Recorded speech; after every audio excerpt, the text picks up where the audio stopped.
جی السلام علیکم، میاں امجد فرانس سے۔ آج جو موضوع ہم نے منتخب کیا ہے وہ ہے پاکستان میں سوشل میڈیا، اس پر قابض ہونے کے لیے قبضہ گروپ کیا کیا حربے استعمال کر رہا ہے، اور اس سوشل میڈیا کے استعمال کا منفی استعمال کر کے اس کو بدنام کرنے کے لیے جو کوششیں ہو رہی ہیں۔ تو اس پہ ہم آج تھوڑی سی روشنی ڈالیں گے کہ پوری دنیا میں سوشل میڈیا کا کیا کردار ہے، اور روایتی میڈیا اور خصوصاً پرنٹ میڈیا کے خاتمے کے بعد اب بہت جلد الیکٹرانک میڈیا یعنی کہ باقاعدہ جو ٹی وی اسٹیشنز ہیں ان کا رول بہت کم ہونے جا رہا ہے۔ تو اب سوشل میڈیا ایک ایسی چیز ہے جس کو دنیا کی کوئی طاقت اپنے کنٹرول میں نہیں لا سکتی، نہ پیسوں کے ذریعے، نہ خوف کے ذریعے، اور نہ ہی کسی اور طریقے سے۔ تو پاکستان کا میں نے کیوں لفظ یوز کیا، اور قبضہ گروپ کون ہے اور کس طرح اس کو مس یوز کیا جا رہا ہے اور خفیہ طریقے سے اس کو بدنام بھی کیا جا رہا ہے، تاکہ ہر آدمی اس پر تھو تھو کرے کہ یہ ہے ہی گندگی کا ڈھیر، اس کا استعمال ہی غلط ہے، اس پر پابندی لگا دیں یا اس کو بند کر دیں اور قبرستان کی سی خاموشی ہو جائے۔ تو یہ ایک بات ہمیں یاد رکھنی چاہیے، جس معاشرے میں، جس علاقے میں، جس محلے میں، جس شہر میں خاموشی ہو، سب اچھا کی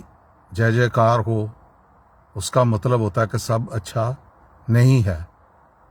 سارا گند کارپیٹ کے نیچے ڈال کے خوبصورت کارپیٹ ڈال دیا جائے تو اس سے گندگی چھپ تو سکتی تھوڑی دیر کے لیے، لیکن وہ بدبودار شکل میں ظاہر کرے گی اور مختلف بیماریوں کا باعث بنے گی، اور آہستہ آہستہ پورے معاشرے کو، پوری نسل کو اپنی لپیٹ میں لے لے گی۔ بدقسمتی کے ساتھ پاکستان میں بھی جو قبضہ اور قابض لوگ ہیں، طاقتور لوگ ہیں، وہ کبھی بھی آزادی، میڈیا کی آزادی، خواہ اخبارات تھے، پاکستان بننے سے پہلے بھی صحافیوں نے قربانیاں دے کے یہ آزادی حاصل کی، نہ کسی نے پلیٹ میں رکھ کر دی اور نہ کسی نے پلیٹ میں حاصل ہوئی لی۔ اس کے لیے بہت بڑی قربانی دی۔ پاکستان بننے سے پہلے کی ایک لمبی تاریخ ہے، کئی بار میں ذکر کر چکا ہوں کہ کس طرح انگریز کے دور میں بھی برِ صغیر کے اس وقت جو پاکستان ہے اور جو انڈیا ہے، بنگلہ دیش ہے، سب جگہوں پر کس طرح لوگوں نے آزادی، اظہار رائے کے لیے، اپنی بات کہنے کے لیے مختلف ذرائع استعمال کیے اور دلیل کے ساتھ اپنی بات کی، اور طاقتوروں سے دلیل کے ساتھ اپنی بات منوائی۔ تو کیا بات ہے کہ ہم آزاد ہونے کے بعد بجائے اس کے کہ اس چیز کی ریاست اور طاقتور جو ادارے ہیں یا جو لوگ ہیں یا مختلف جو بھی لوگ، جن کو آپ جو بھی نام دینا چاہیں، آپ اپنے دل سے یا زبان سے، الفاظ سے نام دے لیں، انہوں نے اس کو پروان کیوں نہیں چڑھایا؟ ہمارا معاشرہ آہستہ آہستہ دولے شاہ کے چوہوں کا بنتا جا رہا ہے۔ جو ایک بیانیہ شروع کیا جاتا ہے، ساری قوم اس کو لے کے اس کے پیچھے بھاگ کھڑی ہوتی ہے۔ اپنے دماغ سے سوچنے کا کام کم کرنے کی ایک ناکام کوشش کی جا رہی ہے، جو کہ اس معاشرے میں ناممکن ہے، کیونکہ لوگوں کے ڈی این اے میں نہیں ہے کہ وہ سرکاری سچ کو، سرکاری بات کو اور سرکاری جھوٹ کو اور سرکاری سچ کو اس طرح آنکھیں بند کر کے مانتے چلے جائیں، ماں سوائے چند ایک دولے شاہ کے چوہوں کے۔ تو اس میں جہاں میڈیا کی بہت بڑی قربانی بھی ہے وہاں پہ میں کہوں گا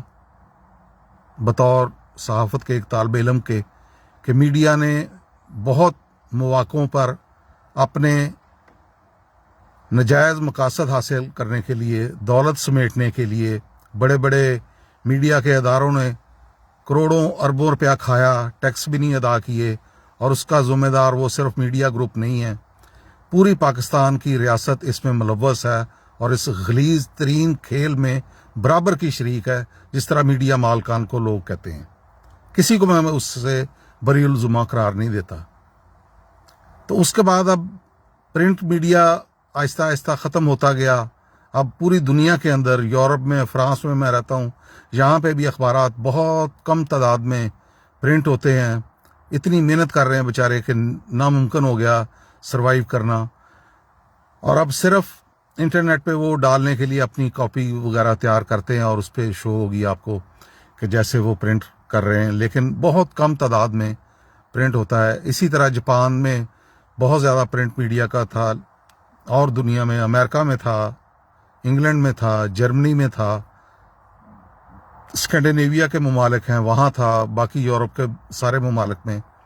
لکھنے پڑھنے کا بہت زیادہ تھا۔ لیکن جب سے یہ الیکٹرانک اور ڈیجیٹل میڈیا آیا ہے،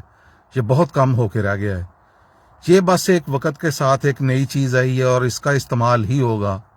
جیسے کبھی چمڑے پہ چیز تحریر کی جاتی تھی، پھر کاغذ آیا، پرنٹنگ پریس آئے، اس پہ پرنٹ ہو گیا۔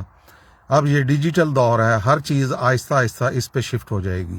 آنے والے دور میں بہت سے کام جو اس وقت ہیں وہ قصہ پارینیاں بن جائیں گے، اور بچے یاد کریں گے وہ کیا ہوتے تھے۔ تو اسی طرح میڈیا کے ساتھ ہونے جا رہا ہے۔ پرنٹ میڈیا کی وفات میں کہوں گا بڑا دکھ ہوتا ہے لفظ کہتے ہوئے، دل نہیں کرتا اس طرح کے الفاظ یوز کرنے کو، لیکن حقیقت ہے بیچارے جو مالکان ہیں، جو اچھے لوگ ہیں، وہ کس کرب سے گزر رہے ہوں گے میں ان کو سمجھ سکتا ہوں، اور جو ورکر ہیں ان کا دکھ میں سمجھتا ہوں، اور جو پاکستان کی سول سوسائٹی پریشان ہے کہ کیا ہونے جا رہا ہے وہ بھی میں سمجھتا ہوں۔ اور اس کے ساتھ ساتھ کوئی بھی چیز ایسے نہیں ختم ہوتی، اللہ تعالیٰ اس کے لیے کوئی نہ کوئی سبب دنیا میں پیدا کرتا رہتا ہے، اور سوشل میڈیا اس کا سب سے بڑا ایک متبادل کے طور پر سامنے آیا۔ پوری دنیا میں لوگ اس کو شغل میلے کے طور پر بھی استعمال کرتے ہیں، مثبت چیزوں کے لیے بھی استعمال کرتے ہیں، تنقید کے لیے بھی استعمال کرتے ہیں، تعریف کے لیے بھی استعمال کرتے ہیں، اپنے سیاسی مخالفین پر تنقید کے لیے بھی، اپنے جو اس کے سیاسی پسندیدہ لوگ ہوتے ہیں ان کو پروموٹ کرنے کے لیے بھی استعمال کرتے ہیں۔ لیکن کسی نہ کسی ایک لمٹ کے اندر خود ہی آدمی کا ذہن نہیں مانتا کہ میں اس پہ اتنی تعریف کر دوں کہ کل کو مجھے شرمندگی ہو، یا اتنی میں تنقید کر دوں کہ کل کو مجھے شرمندگی کا سامنا کرنا پڑے۔ تو بدقسمتی کے ساتھ پاکستان میں یہ چیز مجھے نظر نہیں آتی، اور اب مختلف جو قوانین متعارف کروانے جانے کا ایک عزم لیے ہوئے پوری ریاست اور کھڑی ہے کہ اس کو کریں، کنٹرول کریں، اس کے بازو مروڑیں، اس کی کلائیاں موڑیں، اس کی ٹانگیں باندھیں، یہ بہت شتر بے مہار ہو گیا۔ تو یہ دیکھیں، صرف اپوزیشن یا ریاست کے جو پسندیدہ محبوب ہیں کردار، ان کی تعریف کرنے والوں کو تو کوئی پوچھنے والا نہیں، وہ جو مرضی منہ میں آئے بکتے جائیں، کہتے جائیں، واہ واہ اور کیا بات ہے، دبا کے رکھو، تن کے رکھو، اس طرح کی باتیں سننے کو ملتی۔ تو دوسری طرف جو بھی اپوزیشن، میں اس حکومت کی بات نہیں کر رہا،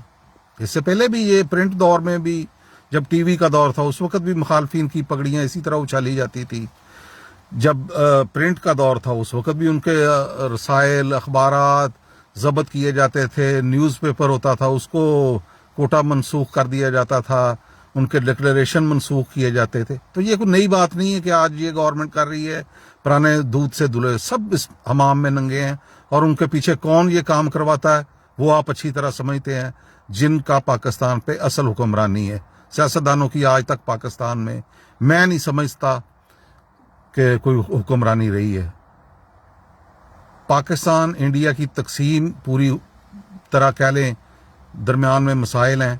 ابھی تک کچھ ایریاز کے، کشمیر جیسے سب سے بڑا ایشو ہے. تقسیم ہوئی ہے لیکن آزادی کہیں آپ پاکستان نے آزادی حاصل کر لی, میں کم از کم میری ایک ذاتی رائے میں اس سے متفق نہیں ہوں. آپ متفق ہو سکتے ہیں, آپ کا ایک حق ہے. تو اب اس سوشل میڈیا کو اس طرح نیگیٹو استعمال کرنا, مختلف ملکوں میں پیڈ اپنے رکھے ہوئے ہیں. پاکستان کے اندر ایک بہت اہم قومی سلامتی کا ہے محکمہ,